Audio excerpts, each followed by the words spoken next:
Hello and welcome back to a brand new episode of OnFARM. It's Anna here with you as usual. Now this episode is a little bit different, but as you start listening you'll realise that it absolutely connects back to the land, and ultimately that's what we're all about OnFARM. Everything that we talk about connects back to the land and to rural business. So it's going to be a really interesting one, albeit a little bit sombre in places. And actually, I'm standing in a place at the moment which is making me quite sombre. I'm standing in a field in East Lothian, and that field is within sight of my house. It's less than half a mile from my house, actually. It is the place where the body of Helen Scott was found back in 1977, which is actually the year I was born. So I don't remember anything about this in the news at the time, but Helen Scott was one of the victims of the World's End murderer, a man called Angus Sinclair. And this story, morbid as it is, had what you could maybe describe as ultimately a satisfactory ending, in that Angus Sinclair was eventually found and convicted of the murder of Helen Scott and the other girl who she was out with that night. And this story is very much connected to the topic that we're talking about today. So I'm going to let our special guest introduce herself, but all I will say is don't go anywhere, because this is one of the most fascinating episodes of OnFARM that we have ever made. And once again, just a quick plug, but a very necessary plug, to say thank you very much to Scottish legal firm Gillespie McAndrew, because without them, none of these fascinating episodes would be made. Our sponsors are critical to what we do, and we're very grateful to them. So thank you, Gillespie McAndrew. My name is Lorna Dawson. I'm a forensic soil scientist, and I'm based at the James Hutton Institute in Aberdeen. Well, thank you so much for joining us, Lorna. I'm really glad, actually, that you introduced yourself there, because when I was learning a little bit more about you online, I was overwhelmed and incredibly impressed by the list of your, not just your qualifications, but the number of things that you do and that you're involved in. And I know for certain that I would not have been able to do any kind of introduction justice. So you've helped me out there. But what could I ask you, just to go, can we go back to the beginning a little bit? Can you tell us how you got into what you do now? Because I know, and I'm certainly not going to give anybody your age, but I know that you've been involved in your career for 30 years. And I'd just love to know the evolution of it before we start to talk about some of the things that you've been involved in specifically over the years, and your involvement with the National Crime Agency, as well as with other soil-related things. So, thank you very much, Anna, for inviting me along to speak with you today. I would go back right to my childhood.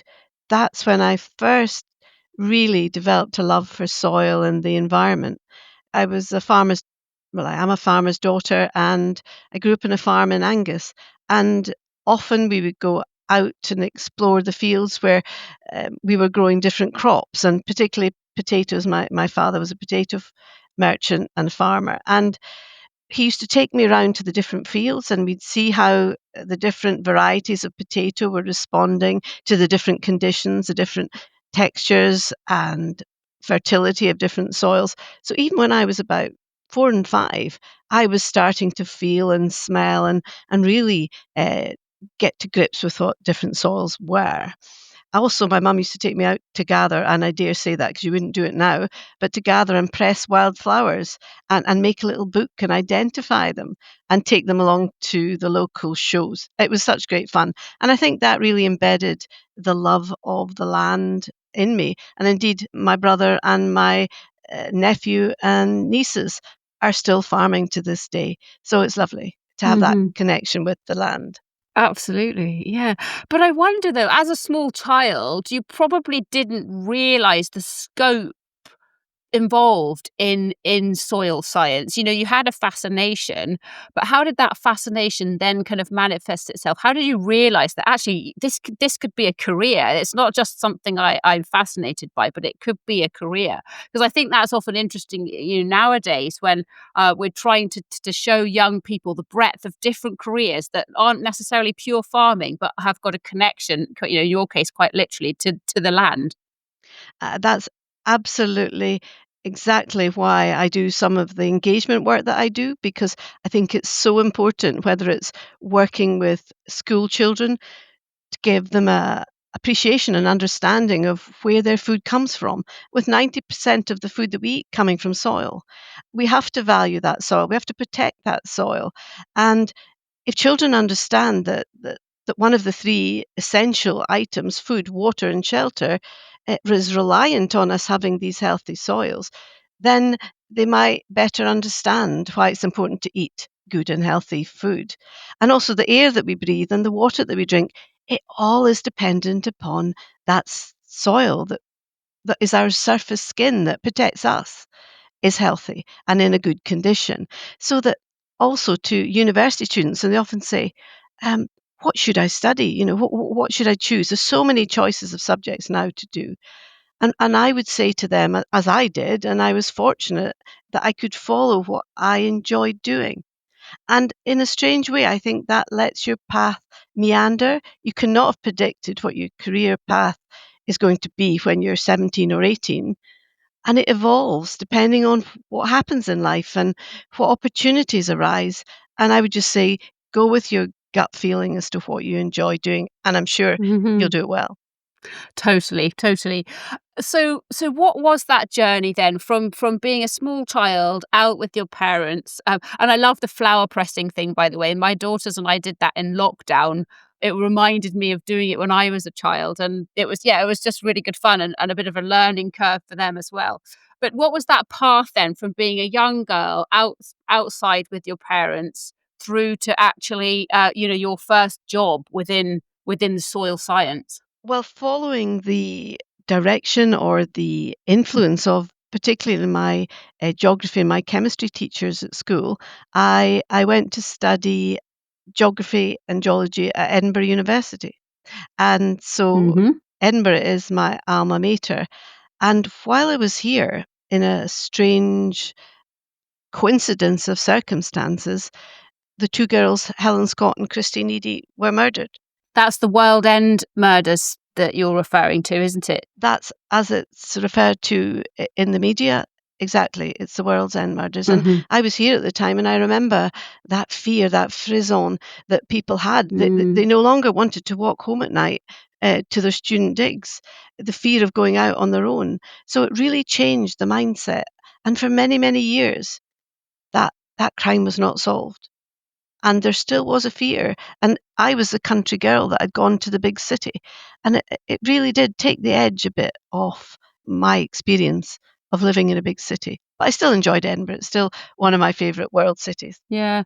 That's really interesting actually because, you know, something like that can completely change the way in which you behave within a city like that you felt so comfortable in.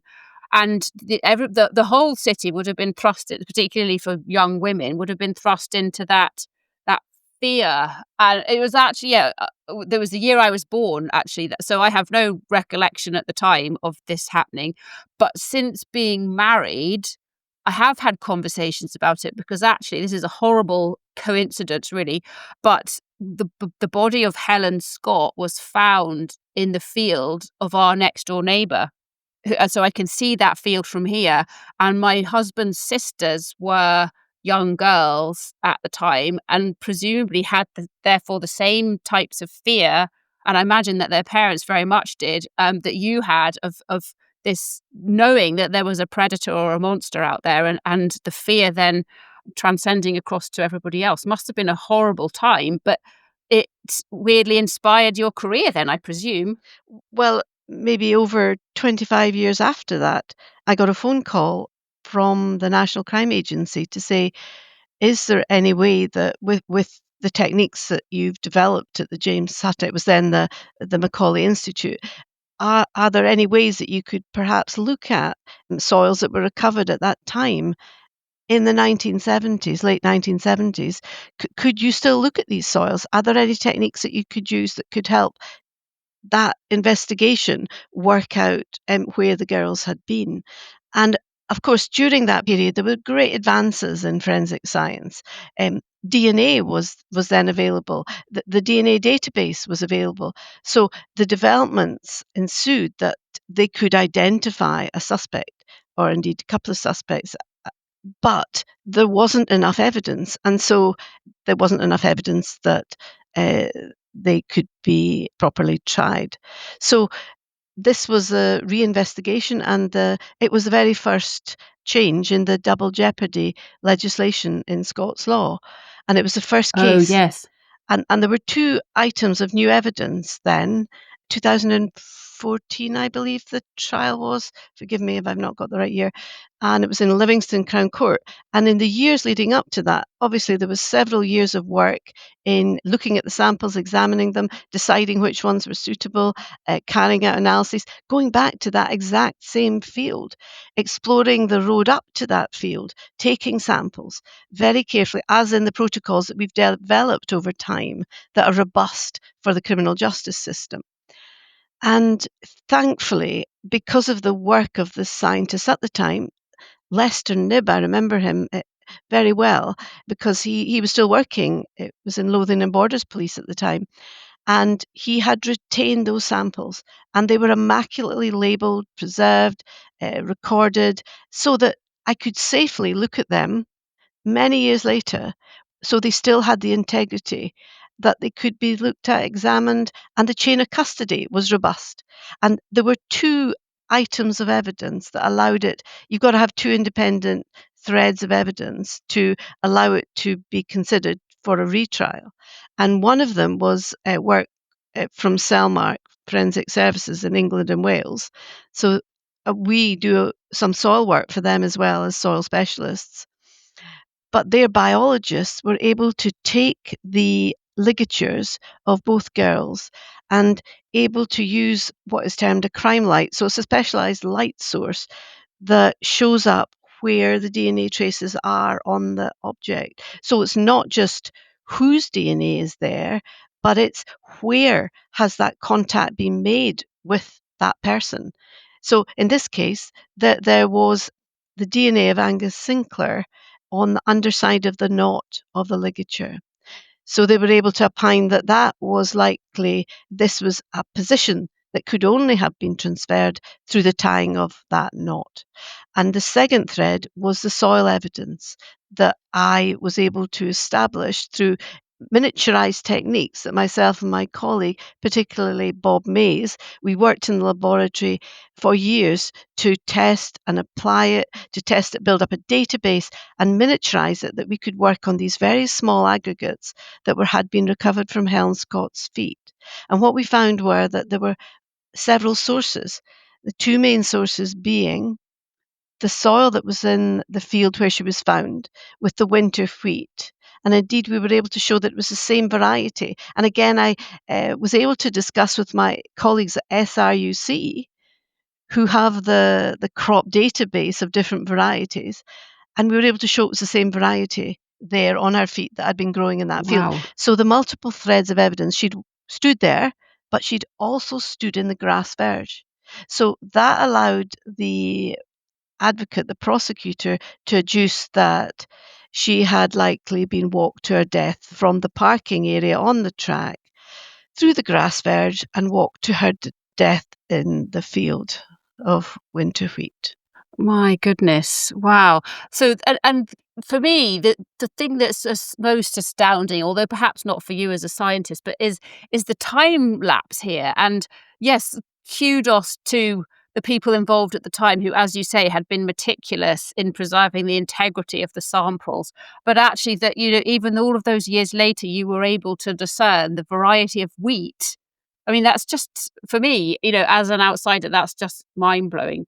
Absolutely fascinating. I think it's absolutely reassuring in that all the time science is advancing, and we can't know now which techniques will lead to breakthroughs in the future. So there is no timestamp on criminal investigations and the productions that are preserved now for what might be done in the future. So Yes. there will be things that, even if they're not able to find evidence now, it's the integrity of that collection, recording, and preservation of the samples that we can then, in the future, when things have been appropriately tested and validated and published, then it can be Hmm. used within that context. Yes. So what you've described so far is that you were able to match the soil to Helen's feet.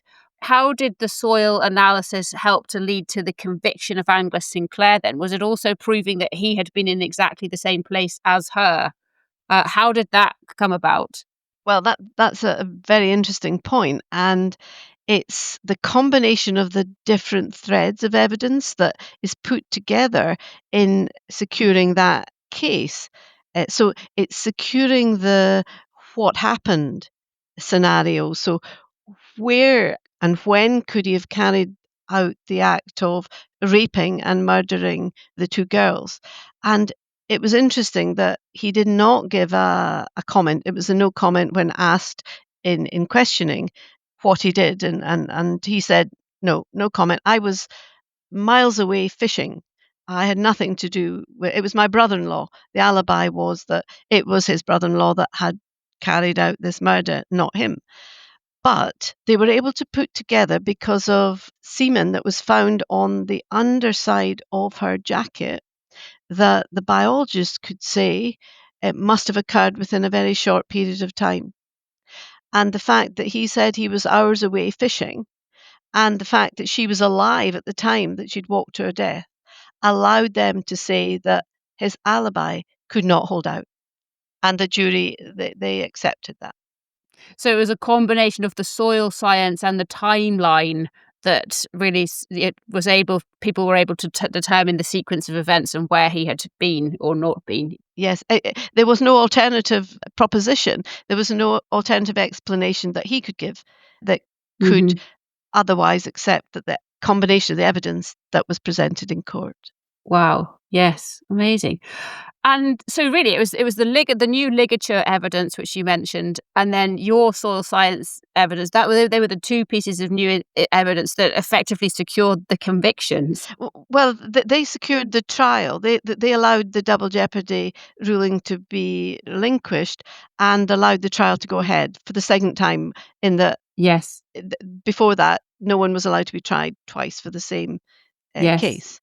But that allowed it to go ahead. And then the combination of the soil evidence and the vegetation on the feet of Hmm. Helen, combined with that biology of the semen stain on her new jacket as she lay there in the field, that combination allowed the timeline to show that his alibi was implausible. And now tell me, was this the first time that you'd been involved in helping the police and the authorities to solve crimes, or had your career already evolved a little bit in that direction before this call in relation to the World's End murders? Well, it had evolved before that, because I was asked by a police officer from Grampian Police, where they had a spade, a suspect spade, and they were trying to look for where the spade had been used. And they said, "This is a soil institute. Can you look at the soil with some of your techniques and see if we can work out where it come from?" So we did that. We carried out. There was lots of soil on this spade. It was a very, very muddy one, so we didn't have to go to the micro methods. We could use pH, we could use organic matter, we could use the elements in the soil. So what we did was we ran those analyses and came back, and I met with the officer and I said, so I think it's in a field just west of Aberdeen on the counterswell soil, and it's in a birch woodland. So we went to this area that I'd identified from our soil. We've got fantastic soil database and soil mapping facilities. So with the resolution of that information, 1 to 25,000. So we could practically say it's either of these two areas very close to Aberdeen, and one of them is very close to a road and there's a parking area. So I said, suggest that you take your dogs there first. So they went there, and within about 800 metres, the dogs hit and barked, and the team came and they recovered and found the drugs. So after that, Wow. I mean, the thing is, somebody said this to me yesterday. I can't remember the exact phrase, but somebody said, only once you see something can you believe it. And I suppose that was probably back then. That was probably the position that the police officers were in. They thought, right, well, we'll ask this lady for help.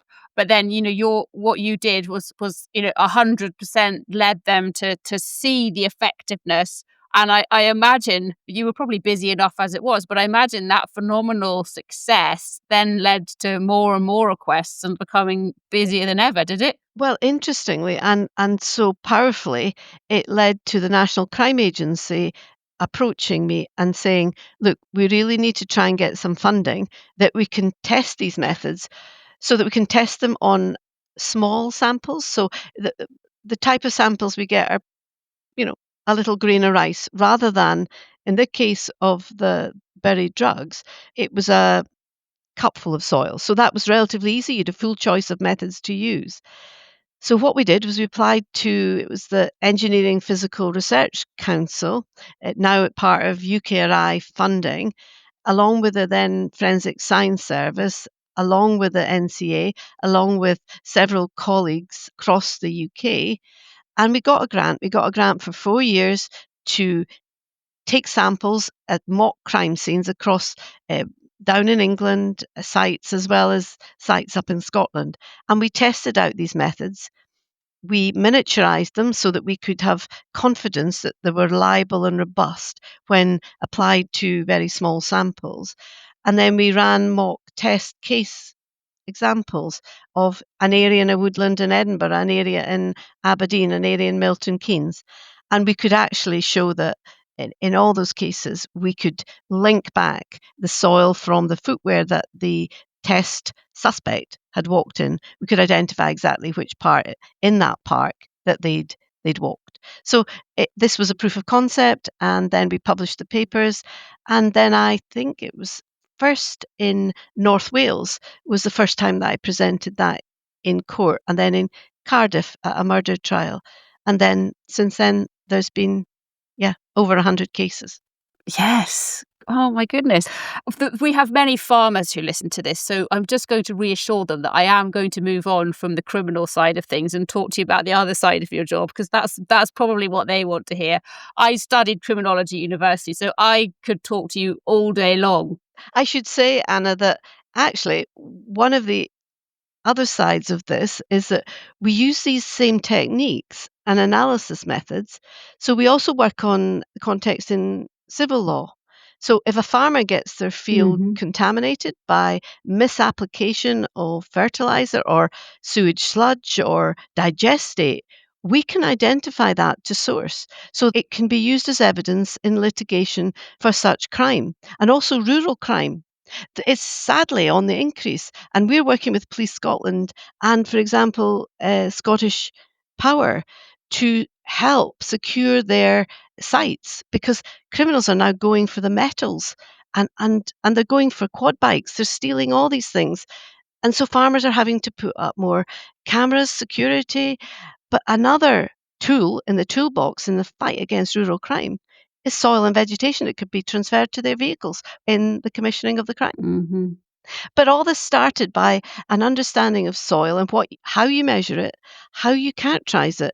So originally I worked on soil fertility for growing potatoes, soil fertility for cereals, and how the different physical, chemical, and biological characteristics, how those different attributes can determine where a soil has come from and what materials in that. And to get that fingerprint, if you like, to match between the unknown source, so the soil that's gone on the farmer's field, can I compare that with what was applied? And then say, yes, you've got a case because actually that's that same material and it's quite distinctive. Every batch of sewage sludge Hmm. will have its own fingerprint. So correct me if I'm wrong, but my assumption here is that you maybe started out your career assuming that would be most of your work would involve soil fertility, looking at the growth of different crops and how to maximize that, and working with other scientists on, perhaps matching crop varieties with soil type and how they sync together. I don't imagine when you first graduated and completed your PhD, you would ever think you'd be speaking in criminal courts, did you? No, absolutely not. I'm very privileged to apply this science within that context because it's so important that the security and safety of our society. But equally well, I'm proud of my colleagues still working on these subjects at James Hutton Institute Hmm. because there's nothing more precious than good quality food and security of the produce that we have in Scotland. We should be very proud of it. And farmers do a really good Hmm. job, of looking after the soil. They know their soil better than any scientist. They can know which field is better at producing barley than potatoes, or which part of the area has always higher yielding. They understand it because they've worked it for many, many years. In many cases, it's been passed down from the third generation. So that knowledge is passed down. So scientists should more work with farmers, and there's a lot of good examples of that across the UK, where there are farm networks. For example, the Sustainable Farm Network, where there are clusters of farmers that share best practice. So it's working together, it's co construction. I don't like the idea of people thinking that they can tell farmers what to do, because farmers know what to do. They just need a little guidance as to what the new methods or analyses can help them with their management to get the best out of their land. So yeah, Lorna, I like what you said there. You said, farmers are the ones who know their soils, so you never try and tell them what to do. It's about working together. And I know I can't remember what he said about the context, but I know that my husband says he has met you at some point. He's an arable farmer. So I think it might have been Monitor Farms, or perhaps when he was with the NFU. Well, I'm so fascinated by the crime side of things, but we've kind of covered that. So it would be really useful to know, how which part of your job, tell us more about the part of your job where it's more in connection with farmers and agriculture, because a lot of our listeners will want to hear that side of things too. It's quite an important time right now for farmers, in that there's a change in the farm payment system. So they need to feel reassured that they're still going to be able to carry on and do the work that they want to do, which is largely to produce food for people to eat, and good quality food. And I think some of the other objectives and the conditions that are being laid down, such as increasing biodiversity, doing whole farm plans, or doing soil surveys of the field, that is all beneficial, I think, to most farmers. But I think the way that we need to encourage the uptake, a lot of farmers do it well anyway. But some of the farmers who are maybe young entrants, and again, we want to be encouraging young people to go into farming, but it's sharing that knowledge, and so that farming's quite a lonely business, and it is a business, so that farmers have to make a profit, and there's so much influence by the weather. And of course, we know we're being exposed to really increasing fluctuations and unpredictable weather, with huge amounts of rain that can fall over a very short time. Now, that can devastate crops. And it's a huge investment that farmers put into putting in a whole field of a crop. And then if it's all washed away and eroded, it's been lost, and the money cannot be recouped.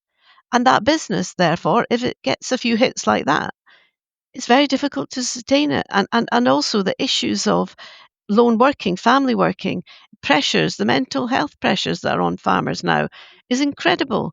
So that more that can be done to help farmers, like organisations like SOS or NFUS, these organisations that collectively can support individual farmers to make the right decisions, to still get the support that they deserve. Because farmers look after our landscape, after all, don't they? They look after the land that people that live downstream from where farmers are. If the farmers don't make sure that the land has got adequate organic matter, then the soil can flood away and then flood the houses downstream. So not only do they produce food and fresh water, but they act as reservoirs, buffers the soils on the land to keep it in that place and not where it shouldn't be on the roads and in housing. So it's Mm. a sort of catchment scale collaboration that we need. So working together to ensure that the right things are going in the right place so that we're protecting all our land and landscapes for future generations. Yeah, that's really interesting. It's really about how soil science is working with farmers as best it can, future-proof farming, I suppose. So can you give us some examples? I thought that was a great one of, keeping the soil where it needs to be rather than it being washed away elsewhere, and that organic matter is really important for that. Have you got any other examples of how what you and your colleagues are able to teach farmers and work with farmers on is helping to kind of future-proof the soil and future-proof farming, given this all of this uncertainty that we work with every day in terms of climate? Well, whatever you call it, whether it's agroecology or regenerative farming, farmers have been doing it for years and years. My grandfather was doing it with the horse manure. He was doing it with the animals that were on the farm. There was system farming, so that we're returning organic matter to the soil. And that's one of the fundamental important things to do to retain that organic matter in the soil so that you've got soil aggregation and soil structure. There's three main things that you need about soil to be healthy, and this is part of a EU directive to look after our soils, make sure it stays there and does not get eroded away, or in fact, it doesn't get contaminated. So there are three things: the soil physical conditions. So to have a good physical structure, we need a good organic matter, and we also need to have the aeration by earthworms, for example, to create that good structure, and that creates the soil biology. And that's, we now know that there's a whole microbiome in soil. So if you have got a resilient microbiome, so you've got many different organisms in it, you're able to withstand the occasional insult by, for example, a single event that really damages that soil. If you've got a resilient microbiome, it can cope with that. When you've got a very weak and limited microbiome, much the same as in our human gut, then you become very weak and unhealthy. So if we can retain that healthy biology, if we can retain that healthy organic structure of the soil, and also the third part of it, the three-legged stool as they call it, the chemistry, so it's got a decent pH. That's one of the negative things about many Scottish soils, is they're quite acidic. So we need to make sure that they've got a reasonable pH so that the nutrients can be released for the crops. Now, and applying the right amount of fertilizer. And if you've used good organic matter management, then you don't need to use as much of that bagged inorganic fertilizer. So that makes economic sense, because bagged fertilizer is becoming more costly as a farm account system. Mm. So it makes sense not to lose it and only use what you really need to use. And you don't want it washing away in the watercourse either. That's just a waste of money. And it's not good for the environment. So Mhm. it's a win-win to look after your soil. Absolutely. Now, Laura, you've mentioned more than once actually about young people, and I think you used the word outreach. And it sounds to me as though that's really important to you. Can you tell me a bit more about what you do as far as that's concerned? Because it seems critical to me that young people, both those involved in agriculture and those who aren't, are able to learn from you and from soil science, and also particularly those non-agricultural young people to appreciate what it is that the soil does for us in terms of the production of 90% of our food. Can you tell me more about that side of your job? If there's so many strands to your job, I don't know how you find the time, to be honest. I think it's working together in cooperation and collaboration, so everyone co-constructs what they want to do as the good outcomes. And we want good outcomes of a really healthy environment and a secure future for our land. And those outcomes will only be achieved if we work together. And the young people, the future generation, they're the ones that are really going to make the difference. With the many pressures of increasing population globally, we're going to have to produce more protein. And what better way of making protein than using our lovely grass that the Scottish climate allows to be so productive? But also the crops, the fact that we can monitor and make sure that those crops are healthy and we can provenance them. So that security. So, for example, the health security thing, working with FSS, the tools are now available that if they would get mixed provenance, so people coming in trying to sell goods that are not actually from Scotland, we can show that. And we can show that they've been adulterated or they're coming into a grey market. So it's important that we look after our produce as well. And young people are very interested in these kinds of issues. They're very interested in how you can use science to protect our products. And they're interested in the land. We're finding there's more and more people wanting to come along. And for example, with SRUC, the Scottish College, Agricultural College, they're getting a lot of interest, not only in farming and rural employment on farm, but also the other types of careers and skills that are necessary if living in the countryside. So, what we need to do to counter some of these issues of rural depopulation is to make these communities more vibrant again and attract the youngsters back to where they've come from. So, they want to bring their young families to that area, for example, Mhm. in Lewis and Harris, rather than gone to study in Glasgow and they stay in Glasgow, that we need to keep the rural areas of Scotland populated. And I think it's interesting that there is a willingness in Scotland, and I think there's also fundamentally in our heritage, there's a love of the land, and we know that what we do to it it passes on to the generations in the future. The Highland Show, the Ret, are brilliant at engaging with children. They really are great. There's other great examples in how young farmers go into local schools.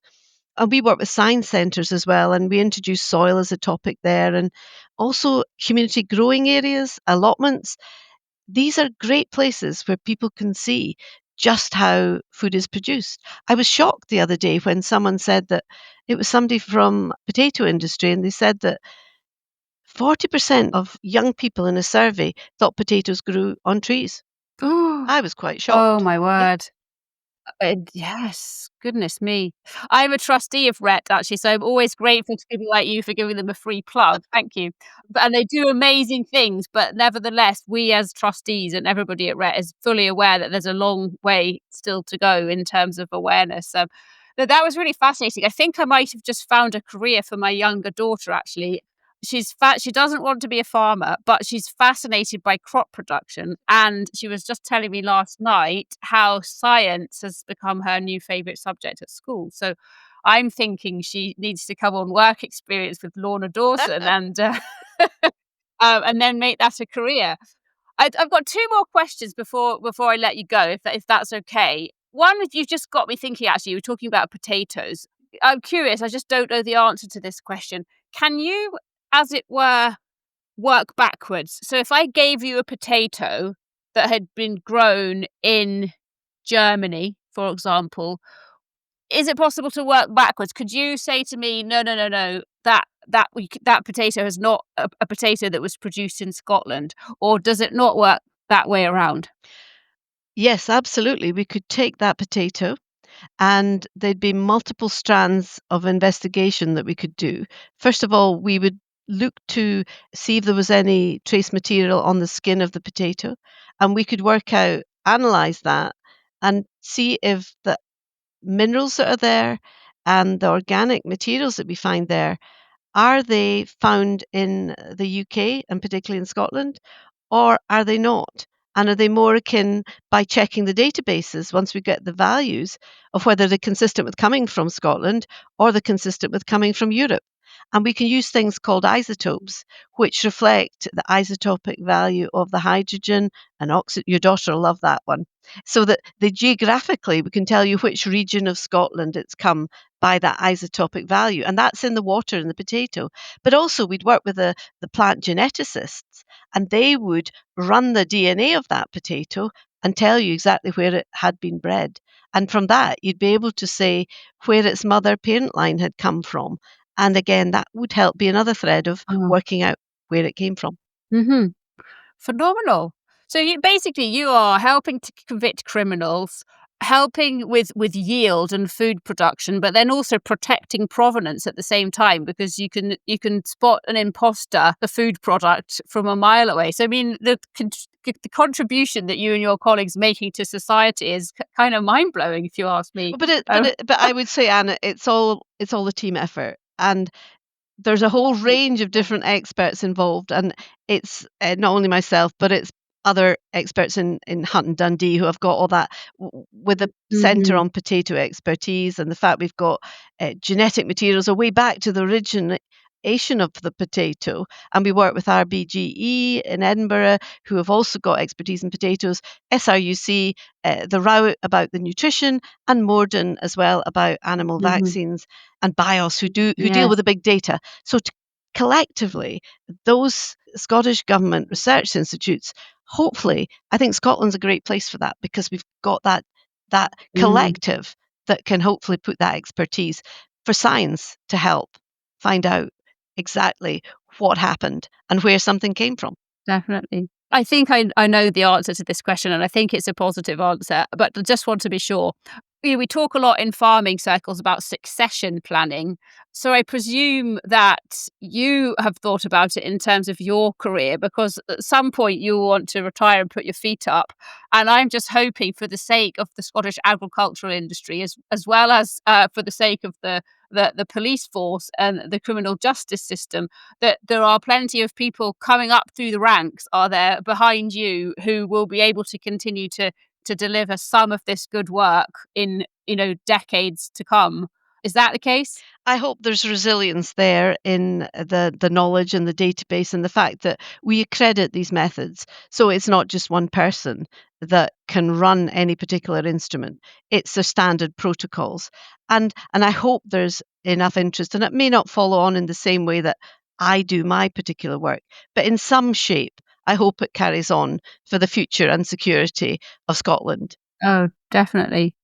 And what I think might be my final question, I am currently reading a book written by somebody who I suspect you know. It's Professor Sue Black, who is a forensic anthropologist. And her book, it's her second book that I'm reading at the moment. It's absolutely fascinating, because she talks about the ways in which she works. There's more to do with bone and anatomy, but she works with the National Crime Agency as well. And so I'm hoping, have you written a book, Lorna, or do you plan to write a book to put all of your expertise in one place? Because it's so fascinating. I would certainly be one of the ones to pre-order it if you did. Well, I know Sue very well, and she's one of the ologists. So she's a forensic anthropologist, while I'm a forensic podologist. So we complement each other in different I'm sure. criminal Yes. situations.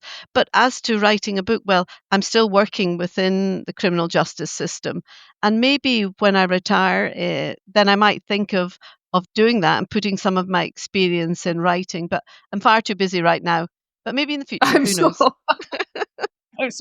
Well, I will be keeping an eye out, and I'm sure your friend Sue will be able to help you when the time comes, because she's a dab hand at it now. Absolutely. But no, it's all incredibly fascinating, and for me, from a farming and agricultural point of view, from a careers and education point of view, and from a criminal justice point of view, I think it's absolutely fascinating. And if I was 20 years younger and seeking a direction, I think I would want to follow in your footsteps, because I think it's fantastic.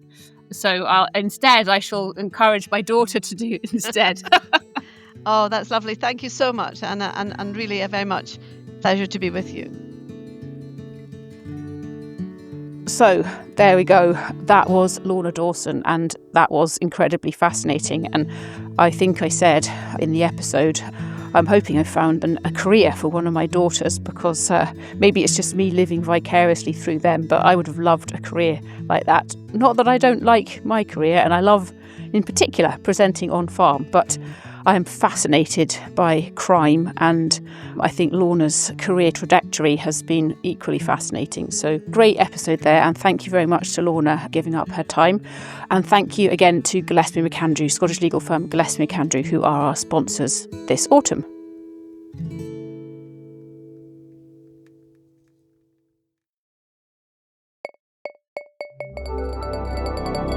Produced by Bespoken Media.